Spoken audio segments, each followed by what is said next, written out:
I think Pakistan में actually world wide चांद रात मेहंदी के बगैर नहीं सेलिब्रेट की जाती, क्योंकि चांद रात का पूरा एसोसिएशन ही है कि हमें जैसे ही पता चलता है कि ईद का चांद हो गया, हम जाते हैं, भाई अपनी बहनों को लेके जाते हैं, हस्बैंड्स को हम ड्रैग करते हैं कि भाई हमें सैलून ले जाओ, हमें मेहंदी लगवानी है, चूड़ियाँ दिला दो। तो आई थिंक ये बहुत ही कोई ब्यूटीफुल सा कॉन्सेप्ट है और ये हमारे कल्चर की एक बहुत ही प्यारी चीज़ है कि चांद रात की इतनी फेस्टिविटीज़ होती हैं, इतने अच्छे से सब उनको सेलिब्रेट करते हैं। इसलिए कभी कभार बहुत अनोइंग हो जाता है जब हमें रात तक पता ही नहीं चलता कि चांद हुआ है कि नहीं हुआ है। बट मेहंदी और ईद तो भाई साथ साथ, ईद मेहंदी के बगैर कंप्लीट नहीं है। मेरा नाम सारा वज़ीर है और आई एम 35 इयर्स ओल्ड। मैं हांगकांग से हूँ। मुझे यहाँ कराची आए हुए ऑलमोस्ट 8 इयर्स हुए हैं अब। एंड मैंने अपना बिज़नेस साराज है ना ऑलमोस्ट 20 इयर्स अगो शुरू किया था।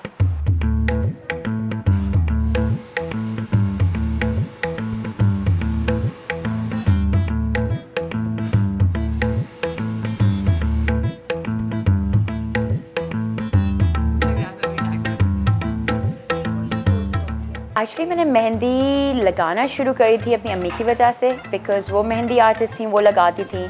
और हमारी ईद से तो बहुत ही अच्छी मेमोरीज़ हैं कराची की, क्योंकि हम हर साल, इवन तो हम हांगकांग में रहते थे, हम ईद पे यहाँ आते थे और नानी के घर पूरा फैमिली गैदर होती थी। अम्मी नानी मेहंदी लगा रहे होते थे सबको, बहुत मज़ा आता था। तो वो मेमोरीज़ इतनी खूबसूरत हैं कि अब एक्चुअली काफ़ी दुख होता है जब हम देखते हैं कि सैलून्स में और कराची में, पाकिस्तान में मेहंदी को इतने बुरी तरीके से यूज़ किया जा रहा है। कि वो इतना खूबसूरत जो हमारा कॉन्सेप्ट था उसको बिल्कुल ही उन्होंने लाइक ख़राब कर दिया है। क्योंकि अब जब लोग मेहंदी लगाते हैं लोकल जगहों पे जाके, तो वो अच्छी मेमोरीज़ की बजाय उनके हाथों पे स्कार्स रह जाते हैं, उनके हाथों पे ब्लिस्टर्स बन जाते हैं, उनको जलन होती है, पीलिंग होती है।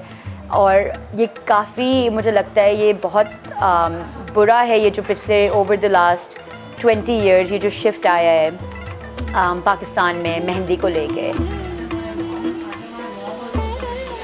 मुझे ये नहीं पता कि अगर मैं पहली ऑर्गेनिक हैना आर्टिस्ट हूँ, लेकिन आइडिया तो ऐसे आया। मैं एक्चुअली लॉस एंजलिस में एक मेहंदी की कॉन्फ्रेंस में गई थी। वहाँ पे जब मैंने देखा कि इतनी सारी वेस्टर्न औरतें खुद बैठ के मेहंदी बना रही हैं, तो मुझे बहुत दुख हुआ कि हम कराची में, पाकिस्तान में रहते हुए, जहाँ का ये कल्चर है, हम यहाँ पे रियल मेहंदी इस्तेमाल नहीं करते। शादी के बाद मैं जब पाकिस्तान मूव हुई और मैंने कोशिश करी कि मैं यहाँ पे ढूंढूं अच्छी मेहंदी लगाने के लिए, मुझे कुछ भी नहीं मिला। तो मैं तो ऑलरेडी अपनी मेहंदी खुद बनाती थी, तो आई थॉट कि मैं पाकिस्तान में बनाना शुरू करती हूँ। अब जब मैंने इंग्रेडिएंट्स ढूंढना शुरू किए तो यहाँ पे पता चला कि यहाँ पे तो जो मेन रॉ इंग्रेडिएंट्स हैं उनमें भी मिलावट होती है। ऑयल्स हमें यहाँ पे प्योर नहीं मिलते, हमें मेहंदी का पाउडर इट्सेल्फ प्योर नहीं मिलता। देयर आर कुछ ब्रांड्स हैं जो सेल करती हैं, बट वो बहुत फ्यू हैं। लोकली जो मार्केट में मिलता है उसमें ऑलरेडी केमिकल्स ऐड हुए होते हैं, उसमें ऑलरेडी हेयर डाई ऐड हुआ होता है। तो मैंने तो अपनी मेहंदी बनाना शुरू करी। मैं सारे इंग्रेडिएंट्स इंपोर्ट करती हूँ US से, UK से, इंडिया से, और घर में मेहंदी बनाती हूँ। तो जब मैंने ये फ़र्स्ट टाइम प्रमोट करना शुरू किया, मुझे बहुत बैश किया गया। मुझे बहुत गालियाँ पड़ी हैं, लोगों ने मुझे ताने दिए हैं कि ये आप क्या मेहंदी के नाम पे कर रही हैं, आपकी मेहंदी का तो रंग भी नहीं आता, ये तो इतना हल्का कलर है, हमें तो 5 मिनट में डार्क कलर आ जाता है।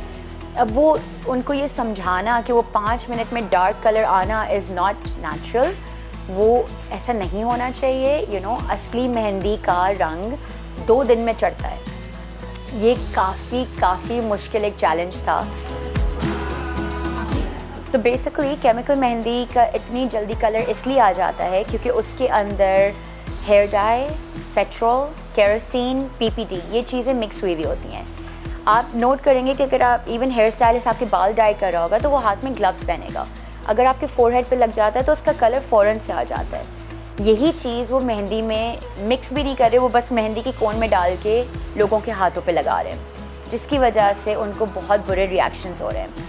नेचुरल मेहंदी का कलर कभी भी फ़ौरन से डार्क नहीं होता है, वो उतरता है, उसको टाइम लगता है, वो ऑरेंज से शुरू होता है, फिर 2 दिन के बाद जाके वो बिल्कुल dark maroon, almost dark brown black जैसा हो जाता है। अगर आपको डिफरेंस पता करना है, अगर आप किसी मार्केट में खड़े हो, सबसे पहली बात तो ये, अगर वो मेहंदी की कोन शेल्फ में पड़ी हुई है या बाहर पड़ी हुई है, उसका मतलब वो केमिकल कोन है।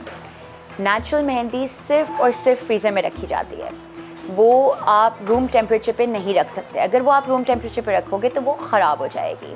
नेचुरल मेहंदी की कोन की प्राइस 600 रुपीज़ से 900 रुपीज़ तक होती है।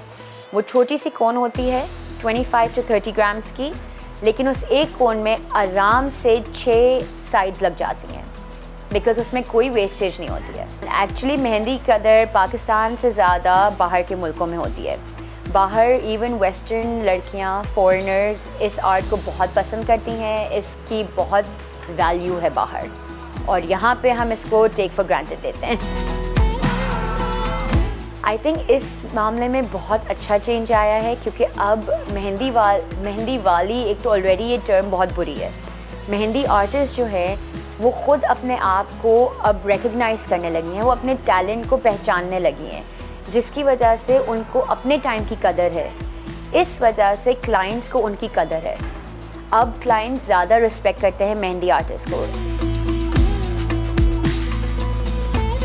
अब मैं सिर्फ यही मैसेज दूंगी कि आप जिस तरह अपने फेस की आप कदर करते हैं, उसका ख्याल रखते हैं, उसी तरह अपने हाथों को, अपने बच्चों की स्किन को आप केमिकल मेहंदी से बचाएं, और बिल्कुल स्टोर से मेहंदी ख़रीदना बंद कर दें, क्योंकि इवन दो वो सस्ती है, उस पर अगर आप 2-3 लाख रुपए खर्च करोगे डर्मेटोलॉजिस्ट के चक्करों में, तो आपके लिए नुकसान है।